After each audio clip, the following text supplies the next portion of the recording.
Assalamualaikum warahmatullahi wabarakatuh. Halo teman-teman semua, perkenalkan saya Fia Misriani Utami, NPM 247541103 dari kelas 4C.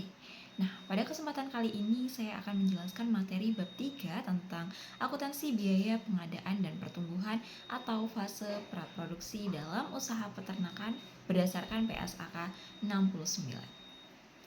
Materi ini membahas bagaimana cara mencatat biaya-biaya yang terjadi pada usaha peternakan sebelum ternak menghasilkan produk atau siap dipanen.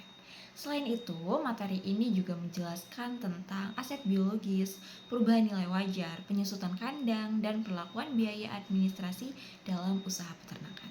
Baik, langsung saja masuk ke pembahasan pertama, yaitu saya memahami bahwa konsep utama yang dibahas adalah aset biologis. Jadi, aset biologis ini merupakan hewan ternak yang masih dalam proses pertumbuhan dan dipelihara untuk menghasilkan manfaat ekonomi di masa depan. Contohnya seperti ayam broiler, sapi potong, kambing parah, dan hewan ternak lainnya. Jadi, menurut PSAK 69, aset biologis itu harus diakui ketika perusahaan mengendalikan aset tersebut dan nilainya dapat diukur secara andal. Nah, pada tahap awal perusahaan akan mengeluarkan biaya pengadaan atau pembibitan. Nah, biaya tersebut itu meliputi biaya pembelian bibit ternak, biaya transportasi, biaya karantina, vaksinasi, obat-obatan, dan pakan awal. Nah, semua biaya itu tidak langsung dianggap sebagai beban, tetapi dikapitalisasi ke dalam aset biologis karena mendukung pertumbuhan ternak. Kemudian setelah tahap pembibitan, ternak masuk ke tahap pembesaran atau pertumbuhan. Pada tahap ini, perusahaan mengeluarkan biaya pakan, vitamin, tenaga kerja langsung, dan biaya pemeliharaan kandang. Nah, biaya-biaya tersebut juga ditambahkan ke nilai aset biologis karena berkaitan langsung dengan proses pertumbuhan ternak. Selanjutnya, materi ini itu juga menjelaskan tentang perubahan nilai wajar aset biologis. Nah, ketika ternak mengalami pertumbuhan, bobotnya itu meningkat, maka nilai wajarnya itu juga meningkat. Nah, kenaikan nilai wajar tersebut itu dicatat sebagai keuntungan dalam laporan laba rugi, seperti itu. Selanjutnya, ada juga pembahasan tentang penyusutan aset tetap non ternak seperti kandang dan peralatan. Karena aset tersebut itu digunakan dalam jangka panjang, maka akan mengalami penurunan manfaat seiring waktu, seperti itu. Nah, kemudian ada biaya umum dan administrasi seperti gaji staf kantor dan listrik kantor. Biaya-biaya tersebut itu tidak dikapitalisasi, tapi langsung dicatat sebagai beban operasional perusahaan, seperti itu. Nah, dari materi ini saya banyak mendapatkan pengetahuan dan wawasan baru, terutama mengenai perbedaan akuntansi pada perusahaan peternakan dengan perusahaan dagang biasa. Sebelumnya, saya berpikir bahwa hewan ternak itu dicatat seperti persediaan biasa.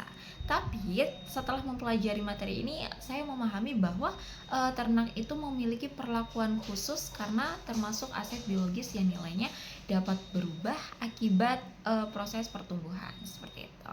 Nah, saya juga baru mengetahui bahwa perubahan nilai wajar ternak itu bisa memengaruhi laba perusahaan walaupun ternak tersebut itu belum dijual. Nah, hal ini itu terjadi karena ciri khas dalam akuntansi agrikultur yang berbeda dari akuntansi lainnya, seperti itu. Selanjutnya, saya juga memahami pentingnya kapitalisasi biaya dalam usaha peternakan.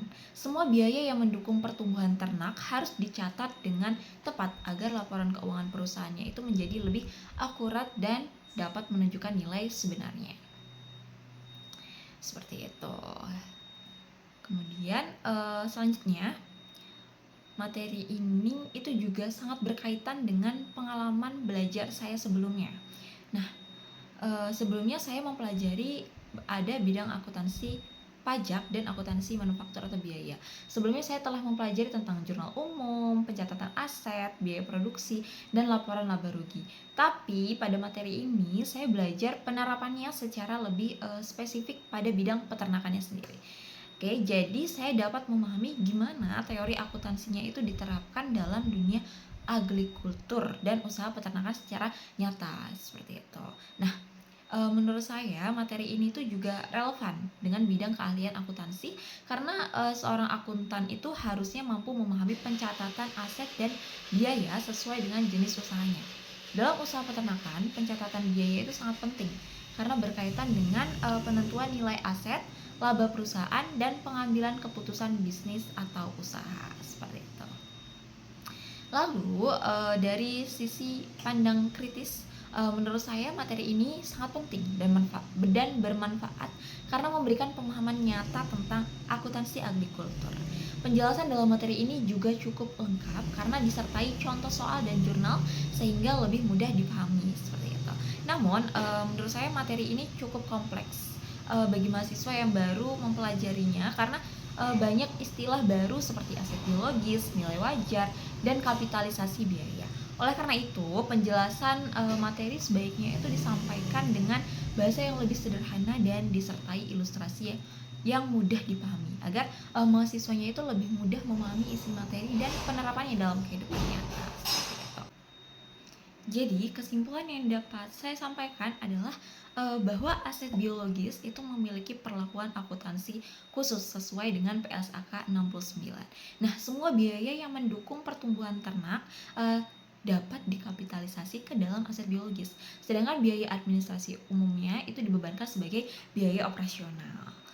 Selain itu, perubahan nilai wajar ternak itu juga memengaruhi laporan laba rugi perusahaan, seperti itu.